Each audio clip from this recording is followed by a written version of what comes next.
ถึกใช้งาน จนแอวหัก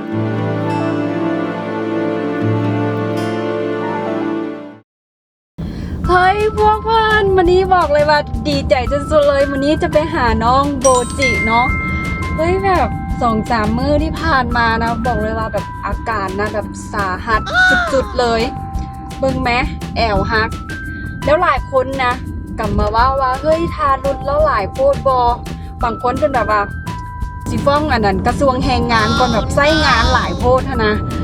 เนาะวันนี้จะออกไปหาน้องโบจิเนาะไปยามไปเบิ่งจักหน่อยเขาสิพาพวกเพื่อนไปยามน้องโบจิเด้อเนาะเดี๋ยวจักหน่อยเขาไปพร้อมกัน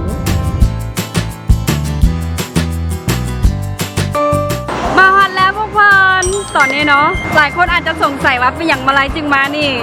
นำมาเลยเนา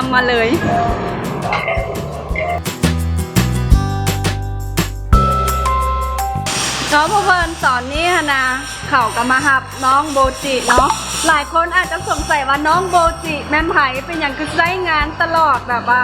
ไส้งานจนแอวหักแหละเนาะเดี๋ยวเขามาฮู้กับน้องโบจิเลย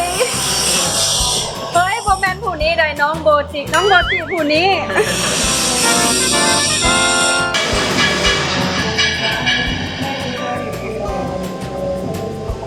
นี่น้องโบจิโอเคเนาะเดี๋ยวเฮามาถามเบิ่งอาการน้อง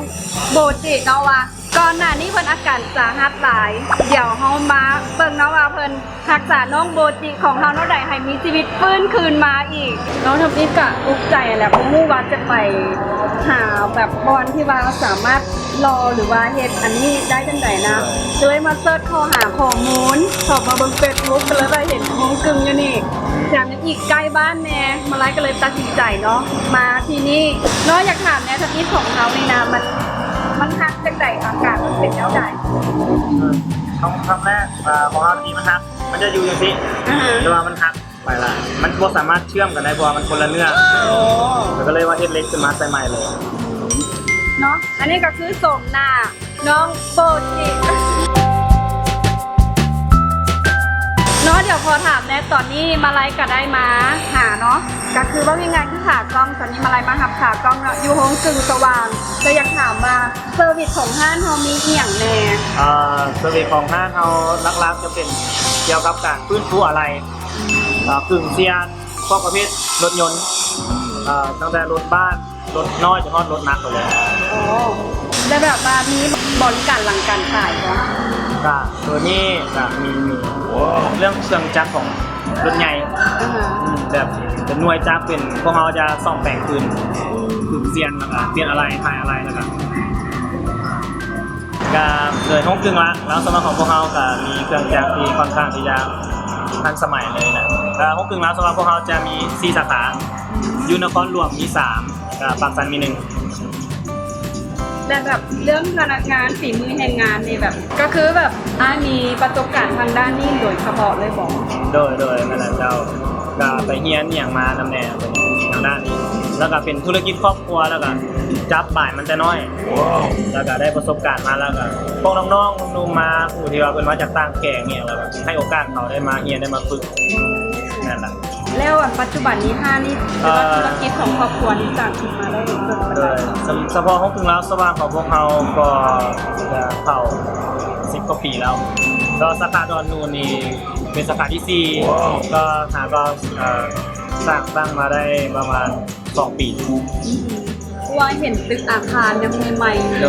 ยประมาณ2 ปีได้แล้วเครื่องจักรเครื่องจักรของเขาก็จะมีจากต่างประเทศนำพวกเขานำใช้เครื่องจักรที่ทันสมัยมากกันจะเฮ็ดให้พวกเขาตัดเรื่องเวลาเรื่องเทคนิคก็จะคุณภาพก็จะสูงขึ้นข้อผิดพลาดน้อยลง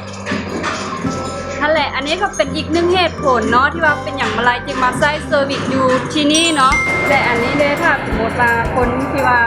สนใจเนาะสามารถติดต่อได้จังไหนแน่ก็สามารถเข้าไป Facebook Page ของพวกเราได้หรือว่าอยากจะมาสอบถามรายละเอียดเพิ่มเติมมีเซอร์วิสอย่างแน่ก็สามารถอินบ็อกซ์เข้ามาหาได้หรือว่าโทรตามเบอร์โทรที่อยู่ทางกล้องนี่หันเลยเนาะอยากจะขอส่วนลดให้โมมาไลน์ได้บอสำหรับผู้ใดที่ติดตามกดไลค์กดแชร์บอเลย ก็จะได้รับส่วนลดไป10% 10%ทันทีผู้คนสำหรับผู้ใดที่ว่ากดไลค์กดแชร์เนาะขอสิทธิพิเศษให้พวกคนเลย เข้ามาใช้บริการเนาะลดไปเลยเนาะอย่าลืมเด้อกดไลค์กดแชร์มาฮอดนี่มาไลเนาะกับไอตีก็ต้องลามูไปก่อนเนาะพบกันใหม่ในคลิปหน้าสำหรับมื้อนี้ต้องบ๊ายบายแล้วก็ต่อ เลยของกึ่งของพวกเขาก็จะมี